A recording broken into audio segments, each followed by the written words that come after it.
Bayangkan sebuah dunia di mana manusia tidak lagi mampu membedakan mana kebenaran dan mana kebohongan. Sebuah masa ketika kemewahan dianggap sebagai bukti kebenaran, sementara kejujuran justru dipandang sebagai kelemahan.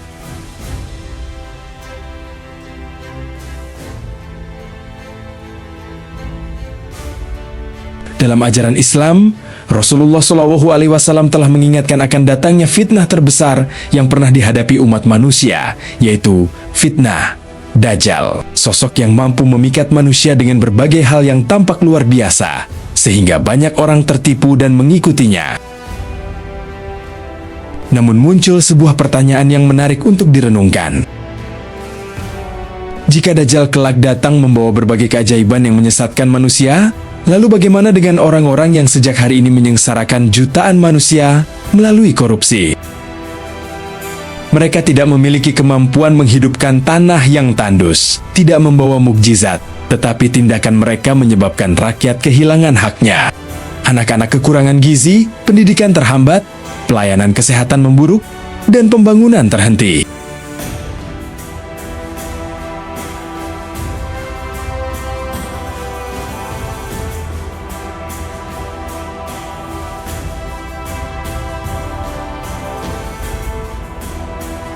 Apakah mereka bisa disebut sebagai Dajjal? Ataukah mereka hanyalah manusia yang dikuasai oleh sifat-sifat yang mengantarkan kepada kerusakan? Dalam video ini, kita tidak akan memberikan vonis kepada siapapun. Kita akan mencoba memahami persoalan ini berdasarkan nilai-nilai Islam, agar tidak mudah menyamakan sesuatu yang sebenarnya berbeda. Dalam hadis-hadis sahih, Dajjal adalah seorang manusia yang akan muncul menjelang hari kiamat sebagai ujian terbesar bagi manusia. Ia akan membawa berbagai fitnah yang luar biasa. Dengan izin Allah, sebagai bentuk ujian, Dajjal akan mampu melakukan hal-hal yang membuat banyak orang mengira dirinya memiliki kekuasaan mutlak. Ia menawarkan kekayaan, ia menawarkan makanan ketika manusia kelaparan, ia menawarkan keamanan ketika dunia dipenuhi ketakutan. Bahkan sebagian riwayat menyebutkan bahwa ia dapat membuat hujan turun dan bumi mengeluarkan hasilnya sebagai ujian bagi orang-orang yang mengikutinya. Karena itulah fitnah Dajjal bukan sekadar soal kekuatan fisik. Yang paling berbahaya adalah kemampuannya memutarbalikkan cara berpikir manusia hingga kebatilan tampak seperti kebenaran. Bahaya terbesar Dajjal bukan karena keajaibannya, tetapi karena manusia lebih mencintai dunia daripada kebenaran. Ketika lapar, manusia rela mengorbankan iman. Ketika miskin, sebagian orang rela menjual prinsip. Ketika melihat kemewahan, banyak yang menganggap itulah tanda keberhasilan. Dajjal memahami kelemahan manusia. Ia memanfaatkan rasa takut, rasa ingin kaya, dan keinginan untuk hidup nyaman.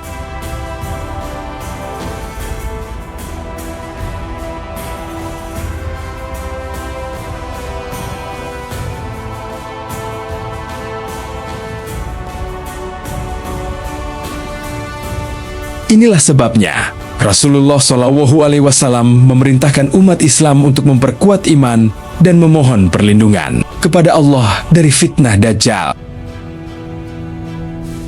Lalu bagaimana dengan korupsi?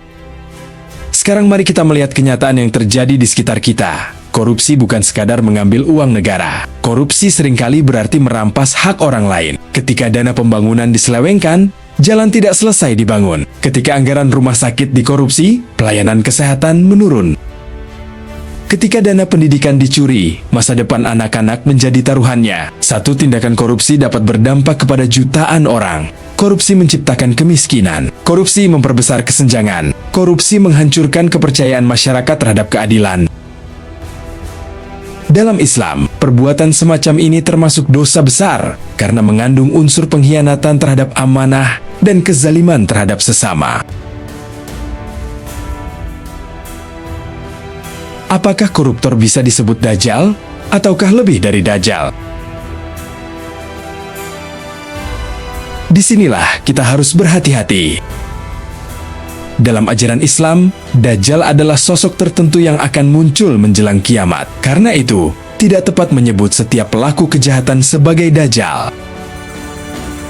Namun, Sebagian ulama menjelaskan bahwa seseorang bisa memiliki sifat-sifat yang menyerupai karakter fitnah Dajjal, seperti gemar berdusta, menipu, menyalahgunakan kekuasaan, dan menyesatkan manusia. Artinya, kita perlu membedakan antara Dajjal sebagai tokoh akhir zaman dengan perilaku yang mencerminkan kezaliman dan penipuan. Menyebut seorang koruptor sebagai Dajjal secara harfiah bukanlah kesimpulan yang didukung oleh ajaran Islam. Yang lebih tepat adalah mengatakan bahwa korupsi merupakan bentuk kezaliman besar yang bertentangan dengan nilai-nilai Islam.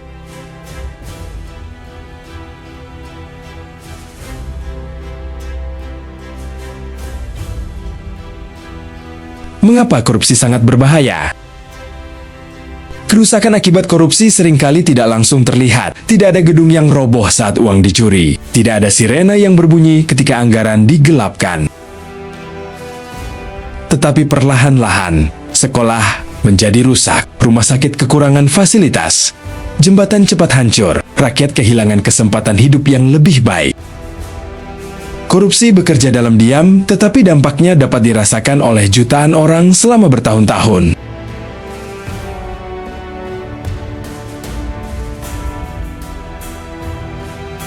Video ini bukan untuk menghakimi individu tertentu, melainkan mengajak kita bercermin. Islam mengajarkan bahwa setiap bentuk pengkhianatan terhadap amanah adalah dosa yang harus dipertanggungjawabkan. Baik seseorang memiliki jabatan tinggi maupun tidak, setiap harta yang diperoleh dengan cara zalim akan dimintai pertanggungjawaban di hadapan Allah. Karena itu, melawan korupsi bukan hanya tugas penegak hukum, tetapi juga bagian dari menjaga amanah, menegakkan keadilan, dan melindungi hak sesama manusia. Fitnah Dajjal adalah ujian besar yang akan datang pada akhir zaman. Namun sebelum masa itu tiba, manusia telah lebih dahulu diuji dengan berbagai bentuk godaan, cinta berlebihan kepada harta, penyalahgunaan kekuasaan, kebohongan, dan kezaliman. Kita tidak perlu tergesa-gesa memberi label kepada seseorang sebagai Dajjal. Yang lebih penting adalah mengenali sifat-sifat yang dilarang agama dan menjauhinya.